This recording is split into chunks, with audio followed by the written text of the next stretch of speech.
Program is sponsored by Orient Best Solutions Private Limited, Best are Smart, We are Smarter, and co-sponsored by Fashion Garden. নিজেকে সাজিয়ে তোলার দিনগুলোতে আপনার সঙ্গে fashion garden.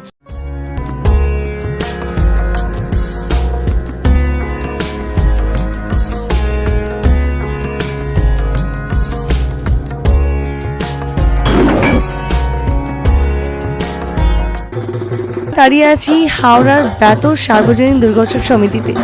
আসুন জেনে নিই কিছু দর্শনার্থী থেকে কেমন লাগছে ওনাদের এই বছরে বেতরে পুজোটা। দাদা, আপনার নাম কি? আমার নাম কাঞ্চন দত্ত। আর আপনি কি প্রত্যেক বছর এখানে আসেন? প্রত্যেক বছর, আগের বছরে এসেছিলাম আর এটা নেক্সট টাইম, আর পঞ্চমীতেই প্রথম। আর কেমন লাগছে আপনার মানে এই পুজো মণ্ডপটা, কনসেপ্ট আর মায়ের মূর্তি? অ্যাকচুয়ালি জায়গাটা ছোট হলেও কিন্তু মানে খুব সুন্দর করে সাজান এরা, তাই জন্য খুবই ভালো লাগছে আমার। নিজে থেকেই বলছেন যে কনসেপ্টটা দেখতে সুন্দর হয়েছে। কলকাতা থেকে ইনি হাওড়া এসছেন। আমার নাম অর্পণ রায়, এই পুজো কমিটির আমি সেক্রেটারি। আর এই যে কনসেপ্টটা আপনারা তৈরি করেছেন, এই কনসেপ্টের ব্যাপারে মানে একটু ব্রিফ আইডিয়া দেবেন।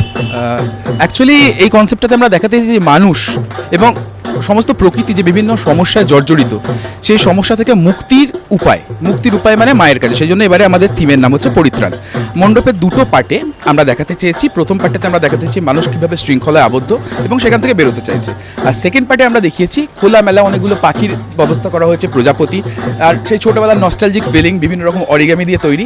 তো এখানে এসে মানুষ মুক্ত হয়ে যাবে, ফ্রি হয়ে যাবে, মানে সেখানে তাদের সেই বাঁধনটা থাকবে না, তারা একটুখানি রিলিফ হতে পারবে মায়ের কাছে এসে। এটাই আমাদের এবারে কনসেপ্ট। এই যে ম্যাটেরিয়ালসটা ইউজ হয়েছে, এটা আপনি একটু আগে আমাদেরকে বলছিলেন যে পেপার ম্যাটেরিয়ালস আর রিসাইক্লেবল, এটা ব্যাপারে কিছু বলুন। এই আসল কথা, আমাদের মণ্ডপের এই সেকেন্ড পার্টটা যেটা তৈরি হয়েছে, এটা পুরো রিসাইকেলেবল পেপার দিয়ে তৈরি হয়েছে, সব হ্যান্ডমেড পেপার। এবং এই পেপারগুলো ভবিষ্যতে কোনো পলিউশন করবে না। বেসিক্যালি এই পেপারগুলো আমরা পুজোর পর এই যে ছোটো ছোটো প্রজাপতি হয়েছে এবং পাখি হয়েছে, আমরা পাড়ার বাচ্চাদের মধ্যে এগুলো দিয়ে দেবো, তাতে তাদেরও একটা পুজোর উপহার হবে। আর একটা ব্যাপার হচ্ছে মানে এটা মানে আমাদের একটা আগে থেকেই চিন্তাভাবনা ছিল যে এরকম একটা কনসেপ্ট করলে আমাদের বাচ্চারা অন্তত খুশি হবে।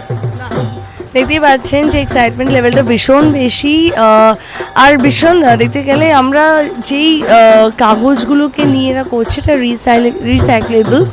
আর সবথেকে ইম্পর্টেন্ট যেটা, এরা বাচ্চাদেরকে উপহারের মতন দিতে চাইছে, এটা কিন্তু খুবই মিষ্টি কথা বলেছে।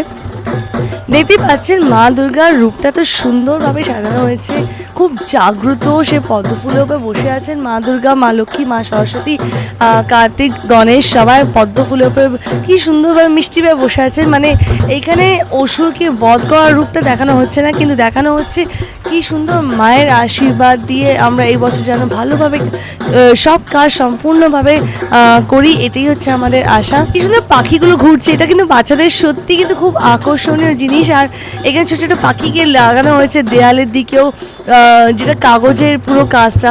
আর আমার মনে হয় বাচ্চারা সত্যি ভীষণ, বাচ্চাই কেন আমরা বড়রাই এত আকর্ষিত হয়ে যাই, তো বাচ্চাদের তো আকর্ষিত হওয়ার কারণই এটা।